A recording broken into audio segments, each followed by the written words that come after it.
you've been working your butt off in Paris. Yes, I have. What kind of a schedule have you been on? And that's why I have the Jack Nicholson shades. I'm just channeling Jack Nicholson. I have a terrible, terrible viral conjunctivitis, so I don't want anybody to even look at my vampire eyes. But the reason you put yourself out to come here to South by was because you had a situation. You had a movie that was under a lot of duress, and you had to pull it out. And I think you might have done well here. Well, I will support. Obviously, I support the things I love, and I love this movie. The film will exist, and it'll walk and talk the way it walks and talks, and people will, judge it based on its own merits. Hopefully, we're able to do that. I mean, It played very well last night. I think it played You great. must be in a good mood. It played great. It has a very odd tone, and so very often you have to prepare people that the fact that even though it's about a man who talks through a puppet, it is not a comedy, and there are light moments in the movie that gradually move into a very, very dark and very emotional tale that you have to be ready for. It does have a very European spirit. It's very intellectual, and it's also very emotional at the same time, and sometimes American audiences are kind of uncomfortable with that. They're sort of like, wait, is it a head movie? Is it a heart movie? Which one is it? And You're saying it's very intellectual. I would say it's fairly accessible, actually. Oh, good. Okay. I mean, it's a real family drama, and we all have a black cousin somewhere. Somebody we know has gone through this. It's about mental illness, really, and about a family falling apart. And the character you play, the mom, she's desperately trying to figure out what to do.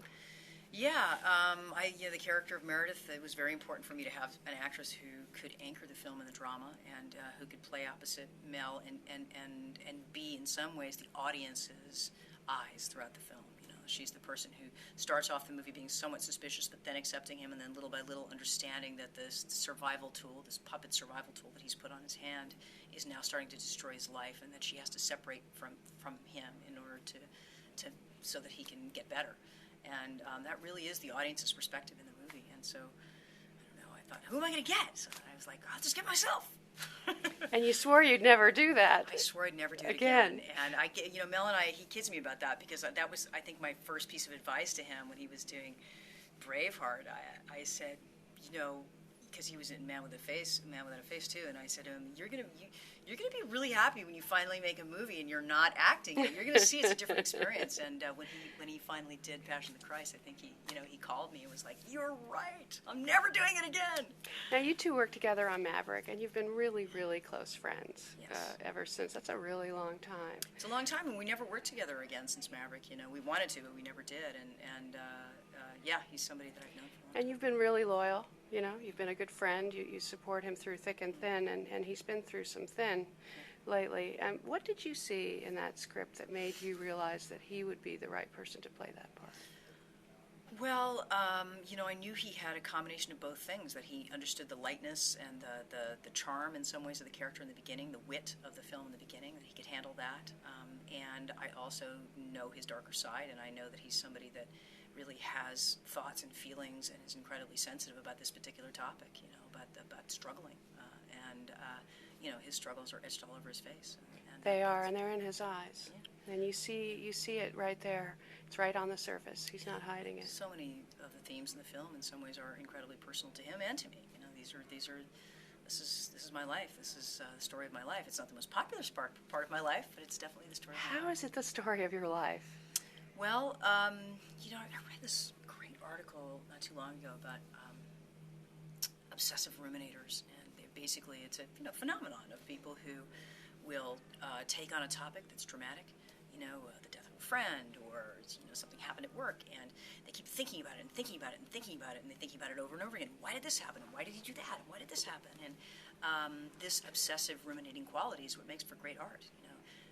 There's no such thing as a great writer who just types something and it comes out of the typewriter and it's just perfect. It isn't perfect. You have to keep thinking about it and keep feeling it and feeling it over and over again, enjoying that process of refining it emotionally.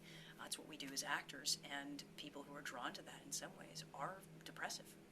They can, it is a depressive process. I think it, in some ways, is a spiritual crisis that over and over again takes you to a more evolved place. Because you really can't get over things until you get in there and figure out, why did this happen, and dissect them.